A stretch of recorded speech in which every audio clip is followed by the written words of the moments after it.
We're on the game slither.io. I've got my Chromebook hooked up to a Makey, and from there to a couple of contacts, so that when I slither about on the ground, my snake slithers about on the screen.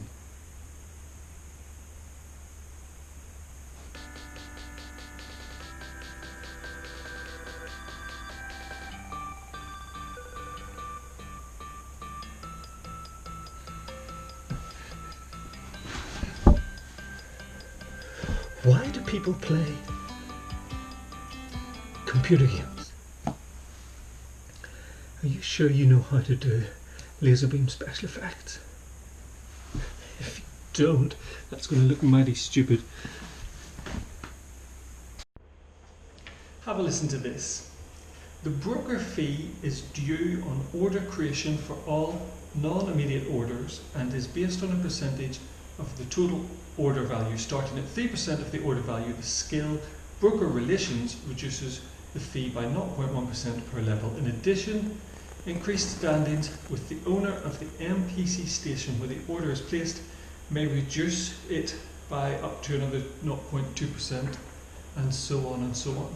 These are just some of the rules to do with purchasing in the game EVE Online.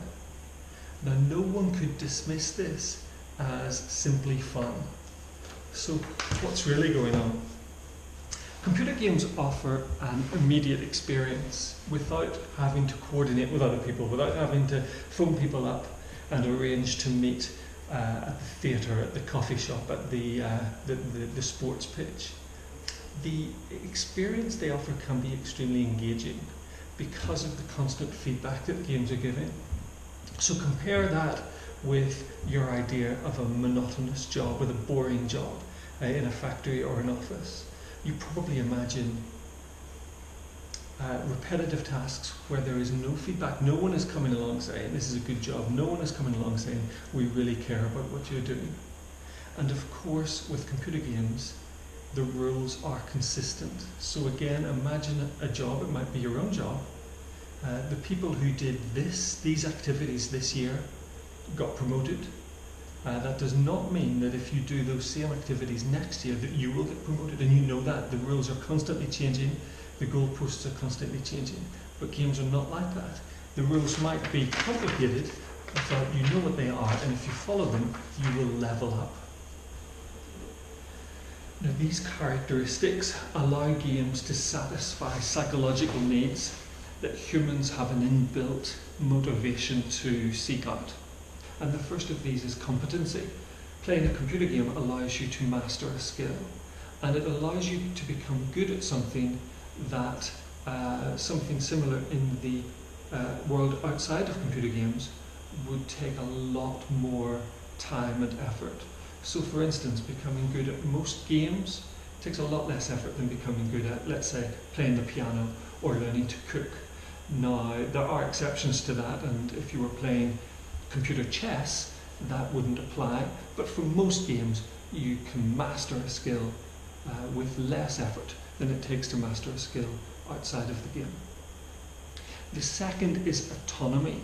So modern games give players a high degree of freedom, and even a modern platform game will allow players to take different routes and play different strategies, and even play with a different identity. So you can choose the character you play, you can customize that character in many games, and it allows you to take on a new identity. And the third psychological need is relatedness. So computer games allow you to feel companionship with other players, or even with computer control characters. So certainly in modern massively multiplayer online games, you can actually build up real relationships over quite a long period of time with other players that you may never meet outside of the computer game. Now, the desire to meet these psychological needs can lead to unhealthy behaviour. I wouldn't want to use the term physical addiction, but certainly some players do act compulsively towards their game. Many players have died from exhaustion for having played for so long, and some players have died from a blood clot that has formed because they've sat still for so long. And in 2005 in Shanghai, there was a case where one player murdered another over the theft of a virtual sword. So that is why we play computer games. If you are a gamer, stay safe and enjoy. And if you want more videos like this, please subscribe.